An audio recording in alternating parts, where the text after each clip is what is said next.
তৃতীয় অধ্যায় নৈতিক ও মানবিক গুণাবলী অর্জন। নৈতিক ও মানবিক গুণাবলীর পরিচয়। আমরা সমাজে বাস করি, আমাদের কিছু নিয়ম ও নীতি মেনে চলতে হয়, তাতে অন্য মানুষের সঙ্গে আমাদের ভালো সম্পর্ক তৈরি হয়। এ সকল নীতি মেনে চলা আমাদের নৈতিক গুণ। এই গুণের ফলে আমরা আমাদের বড়দের শ্রদ্ধা করি, তাতে তারা খুশি হয়ে আমাদের আদর স্নেহ করেন। আমরা মানুষ, আমাদের আশপাশে কেউ বিপদে পড়লে আমাদের খারাপ লাগে, আমরা তাকে সাহায্য করতে এগিয়ে যাই। এটা হলো আমাদের মানবিক গুণ। মানুষ হিসেবে অন্য মানুষের সুখে দুঃখে সহমর্মী হয়ে আমরা আরও অনেক ভালো কাজ করি। যেমন আমরা অসহায় ও গরিব লোকদের সাহায্য করি। এগুলো আমরা করি আমাদের মানবিক গুণের কারণে। হাদিসে আখলাক শব্দটির উল্লেখ রয়েছে। আখলাক শব্দের অর্থ চরিত্র। আখলাক দুই প্রকার, আখলাকে হামিদা ও আখলাকে জামিমা। আখলাকে হামিদা হলো প্রশংসনীয় চরিত্র, আর আখলাকে জামিমা হলো নিন্দনীয় চরিত্র। আখলাকে হামিদা হলো আমাদের নৈতিক ও মানবিক গুণ। আখলাকে হামিদার উদাহরণ হলো সহমর্মিতা, উদারতা, দেশপ্রেম, সত্যবাদিতা, সততা, পারস্পরিক শ্রদ্ধাবোধ, পরোপকার, ত্যাগের মনোভাব ইত্যাদি। আমরা সর্বদা এই গুণগুলো অনুসরণ করব। আখলাকে জামিমা ক্ষতিকর। এর উদাহরণ হলো মিথ্যা বলা, অন্যের সমালোচনা করা, মারামারি করা, গালি দেওয়া, কাউকে না বলে তার কিছু নিয়ে যাওয়া, কুড়িয়ে পাওয়া জিনিস পেয়ে ফেরত না দেওয়া ইত্যাদি। আমরা সর্বদা এই কাজগুলো থেকে বিরত থাকব। মহানবী সাল্লাল্লাহু আলাইহি সাল্লাম বলেছেন, আমি উত্তম চরিত্রকে পূর্ণতা দানের জন্য প্রেরিত হয়েছি। তাই আমরা উত্তম চরিত্র গঠনের জন্য সর্বদা চেষ্টা করব। মহানবী সাল্লাল্লাহু আলাইহি সাল্লামের আদর্শগুলো আমাদের জীবনে ধারণ করব। মা বাবার কথা শুনব, সহপাঠীদের সাহায্য করব, মেহমানের সাথে সুন্দর ব্যবহার করব, মানুষের সেবা করব, জীবে দয়া করব, সবসময় সত্য কথা বলবো, সৎ পথে চলবো, মিথ্যা কথা বলবো না, পাপ কাজ করব না, সবাইকে সালাম দেব। সহমর্মিতা। আমাদের আপনজনদের মধ্যে কেউ বিপদে পড়লে আমাদের খারাপ লাগে। আমরা তাদের প্রতি সহমর্মী হই এবং তাদের সাহায্য ও সহযোগিতায় এগিয়ে আসি। তাদের অনেকেই দুঃখ, কষ্ট, বিপদাপদ ও অভাব অনটনে পড়ে মানসিকভাবে ভেঙে পড়ে। তাদের এই কষ্টকে অনুভব করে তাদের সাথে সমব্যথী হওয়াই হলো সহমর্মিতা। তাহলে সহমর্মিতার উদ্দেশ্য হলো মানুষের দুঃখ কষ্টে দরদি হওয়া, তাদের দুঃখ কষ্ট নিজের ভেতর অনুভব করে বিপদ আপদে সাহায্য করা। সহমর্মিতার মাধ্যমে অসহায় মানুষের সমস্যার সমাধান হয়। সমাজের সকল মানুষের মধ্যে সুন্দর সম্পর্ক তৈরি হয়। ইসলামে তাই সহমর্মিতার ব্যাপারে নির্দেশনা দেওয়া হয়েছে। মহানবী সাল্লাল্লাহু আলাইহি সাল্লাম বলেছেন, পৃথিবীতে যারা রয়েছে তোমরা তাদের প্রতি সহমর্মী হও, তাহলে আসমানে যিনি আছেন তিনি তোমাদের প্রতি সহমর্মী হবেন। মহানবী সাল্লাল্লাহু আলাইহি সাল্লাম এতিম ছিলেন। তিনি এতিম শিশুদের প্রতি সহমর্মী ছিলেন এবং নিজের সন্তানের মতোই তাদের ভালোবাসতেন। একই দিন নামাজ শেষে তিনি ঘরে ফিরছিলেন। এমন সময় দেখলেন মাঠের এক কোণে বসে একটি শিশু কাঁদছে। রাসূল সাল্লাল্লাহু আলাইহি সাল্লাম ছেলেটির কাছে গিয়ে কান্নার কারণ জিজ্ঞেস করলেন। শিশুটি বলল, আমার মা বাবা নেই। তিনি পরম আদরে শিশুটিকে বাড়ি নিয়ে গেলেন।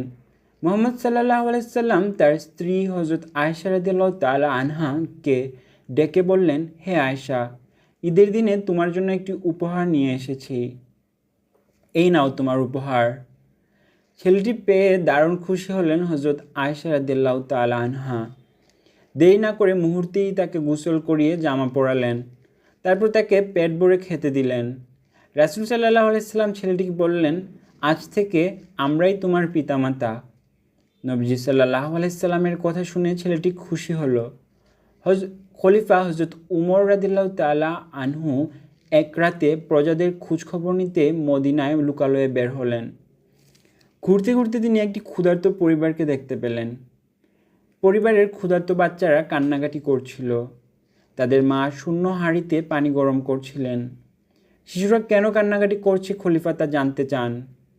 শিশুদের মা বললেন, আমাদের ঘরে কোনো খাবার নেই, ক্ষুধায় বাচ্চারা কান্নাকাটি করছে, তাই শূন্য হাঁড়িতে পানি গরম করছি, তারা তাতে মনে করবে খাবার রান্না করছি।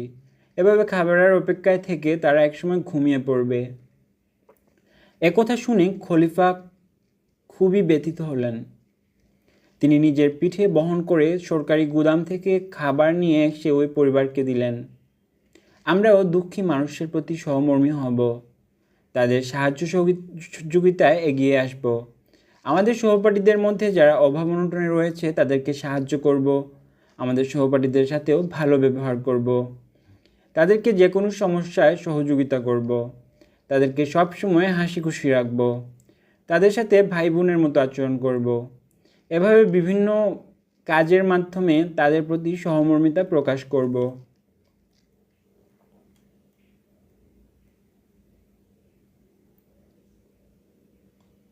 উদারতা। উদারতা মানুষের একটি মানবিক গুণ। এই গুণের অধিকারী ব্যক্তিকে উদার বলা হয়। উদারতা হলো অন্যের কথা, কাজ ও চিন্তাভাবনার প্রতি সহনশীল হওয়া। মানুষকে ক্ষমা করা এবং পরোপকারী হওয়াও উদারতা। মহানবী সাল্লাল্লাহু আলাইহি সাল্লাম কথায়, কাজে ও ব্যবহারে উদার ছিলেন। তিনি সব সময় অন্যের সাথে উদার মনে মিশতেন, হাসি মুখে কথা বলতেন। তার মধুর কথায় সবাই মুগ্ধ হতো। তার সাহাবী হযরত আনাস রাদিয়াল্লাহু তাআলা আনহু বলেন, আমি 10 বছর রাসূল সাল্লাল্লাহু আলাইহি সাল্লামের খেদমত করেছি। আমার কোনো কাজে আপত্তি করে তিনি কখনো বলেননি, এমন কেন করলে বা এমন করনি কেন। মহানবী সাল্লাল্লাহু আলাইহি সাল্লাম ভিন্ন ধর্মের লোকদের প্রতিও উদারতা দেখিয়েছেন। তিনি তাদের নিজ নিজ ধর্ম পালনের স্বাধীনতা দিয়েছিলেন। একবার এক অমুসলিম ব্যক্তি মসজিদে নববীতে প্রস্রাব করে দিলে কোনো সাহাবী রেগে যান। মহানবী সাল্লাল্লাহু আলাইহি সাল্লাম সাহাবীগণকে বলেন, লোকটিকে প্রস্রাব করতে দাও এবং তার প্রস্রাবের উপর এক বালতি পানি ঢেলে দাও। মহানবী সাল্লাল্লাহু আলাইহি সাল্লামের সাহাবীগণও ছিলেন উদার ও পরোপকারী। একবার এক ব্যক্তি জনৈক সাহাবীকে একটি ছাগলের মাথা হাদিয়া দিলেন। তিনি দেখলেন যে তার প্রতিবেশী অধিক অভাবী, তাই তিনি মাথাটি প্রতিবেশীকে দিয়ে দেন। প্রতিবেশীটি মাথাটি না রেখে তার চাইতে অধিক অভাবী অন্য ব্যক্তিকে দিয়ে দেন। এভাবে ছাগলের মাথাটি 7 ঘর ঘুরে পুনরায় প্রথম সাহাবীর ঘরে ফিরে আসে। আমরা আমাদের দৈনন্দিন জীবনে উদারতা প্রদর্শন করব। কেউ যদি আমাদের কাছ থেকে কোনো কিছু ধার নেয় এবং তার সময় মতো পরিশোধ করতে না পারে, তাহলে আমরা তার সাথে রাগ না করে তাকে সময় দেব। এটাও উদারতা। অন্যের বিপদে সাহস যোগাবো, ক্ষুধার্তকে খাবার দিব, বস্ত্রহীনকে বস্ত্র দেব, অন্ধকে রাস্তা পার হতে সাহায্য করব, অন্যের সাথে হাসি মুখে কথা বলবো, বয়স্ক বা দুর্বলদের সাহায্য করব, দানশীল হব, কথা ও কাজের নম্রতা ও বিনয় প্রদর্শন করব এবং সবার সাথে সহনশীল আচরণ করব।